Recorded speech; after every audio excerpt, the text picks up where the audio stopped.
In today's video, I'm going to talk about some things that you might not know about the Charleston area, and were definitely things that we didn't know about the area prior to moving here. And we're going to get into it right now. Hi, I'm Rick Dimicco, a real estate agent in the Charleston, South Carolina area with Century 21. If this is your first time here, this is where you can find lots of information about living, working, and playing in the Charleston area. If you're returning back, thanks so much for your support. So first on my list is the weather.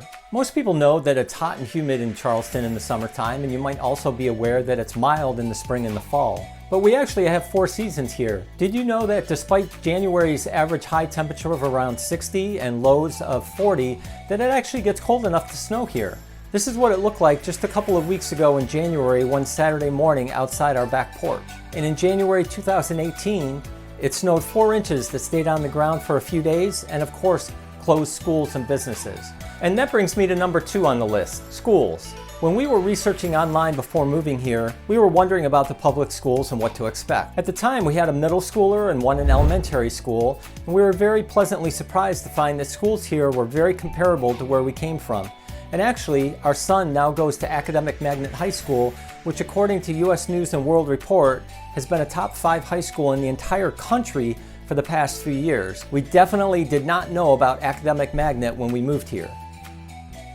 If you're curious or concerned about schools in the area compared to where you might be moving from, reach out to me. I can send you some resources that should give you a fair amount of information, at least a good place to start. And related to public schools, one of the things that we didn't know about this area is the local colleges.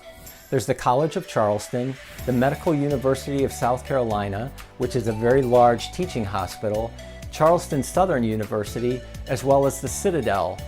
Some people might recognize the name of the Citadel, which is a military school. It's actually been around for about 180 years. And that brings me to number 3 on my list. We were not aware what a strong military presence there is here in the Charleston area.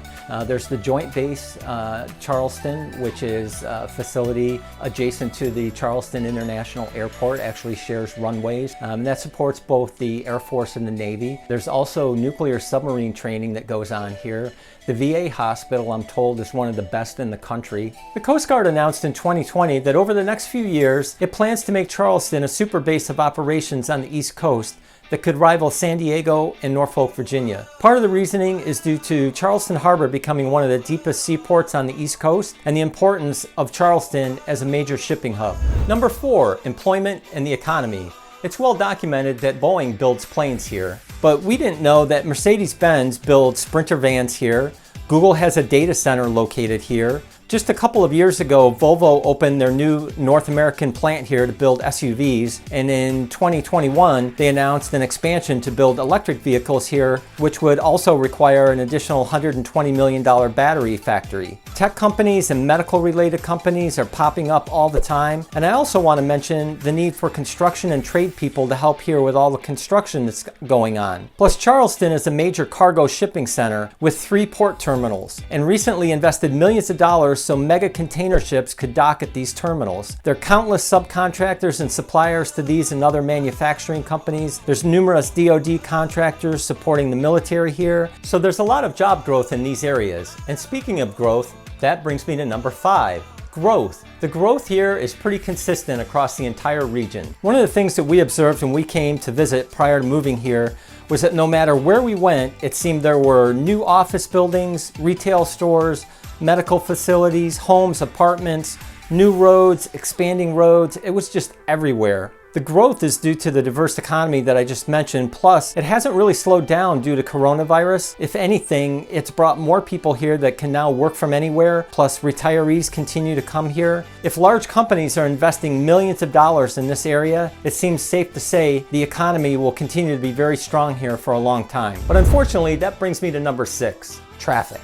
Now, depending on where you might be moving from, the traffic here could be good or it could be bad. If you're moving from a major city in the US like LA, New York City, Atlanta, Houston, San Francisco, or Washington, D.C., where there's notorious traffic and long commute times, then you might feel like traffic here is not an issue. But if you're coming from a smaller city or a rural area, you might feel that it takes a long time to get where you're going here. But one of the things that I've noticed since we moved here is that depending on where you're coming from or where you're going to, you may need to go over a river or water, so there's a bridge involved. And because you have to go over a bridge, that's a potential choke point. If there's an accident along that route or on that bridge, it's going to affect traffic. And any alternate route you might take could be 2 to 3 times longer to go around. It's a frustration sometimes depending on where you have to go to work or your route to get home. But in general, I would say the traffic here is similar to any other medium-sized city in the country. That brings me to number 7 on my list, recreation and outdoor activities. It's another reason why I think a lot of people continue to move to this area. We have 3 major rivers and the ocean close by, so there's lots of opportunity for water sports and activities. You can go kayaking, sailing, motor boating, you can do freshwater fishing, deep sea fishing, there's crabbing, clamming. In addition to water sports and activities, the golf courses, athletic facilities, sports fields, parks and trails here are amazing. There are so many activities you can do outdoors here that I'm actually going to do a separate video on nothing but that subject, so look for that in the future. I also want to mention 2 major sporting events that happen every April here in the Charleston area. The first is the Cooper River Bridge Run that's been going on since 1978.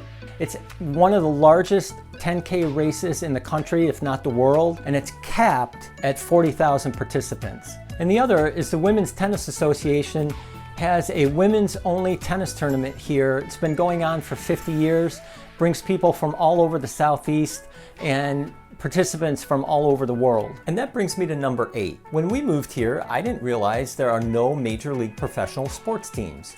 There are some minor league teams though. There's the Charleston River Dogs baseball team, there's the Charleston Battery soccer team, as well as the Stingrays hockey team. If you want to see a major league sports team, you'd have to go to Jacksonville, which is about 3.5 hours away, or Atlanta, which is 4.5 to 5, or Charlotte, which is about 3.5 hours away. And number 9 on my list is something that I'm asked about all the time: alligators, snakes, and bugs. Yes, we have them all here, and no, it's not that big of a deal. Prior to moving here, we were very concerned, my wife especially, about the kids playing outside if there's alligators nearby or potentially snakes hiding somewhere in the grass. Well, what we learned when we moved here was that you see alligators primarily in the spring when it's mating season. They tend to stay around water. And snakes are everywhere, no matter where you live. What we've noticed since we moved to the Charleston area is that we don't see snakes any more frequently here than where we used to live. And on the rare occasion that we do see a snake here, we do the same thing that we've always done. We let the snake go about its way, we go on our way, and everyone lives happily ever after. And number 10, and the last thing on my list, the Charleston area is home to the only commercial tea plantation in North America. It has transitioned from owner to owner over many decades, but continues operating to this day. The best time to visit is May through October, but if that's not your cup of tea, out in the same area, there's a winery called Deepwater Vineyards. Who knew you could grow tea and grapes in the same area of the US? Since these are located within a few miles of each other, it's easy to see both in the same day if you don't have a lot of time. Well, if you found these 10 things helpful, please click on the like button and also subscribe to my channel. If you're considering a move to the Charleston area, you can find lots of other information on my other videos. If you have any questions, feel free to reach out to me directly. Have a great day. We'll see you soon.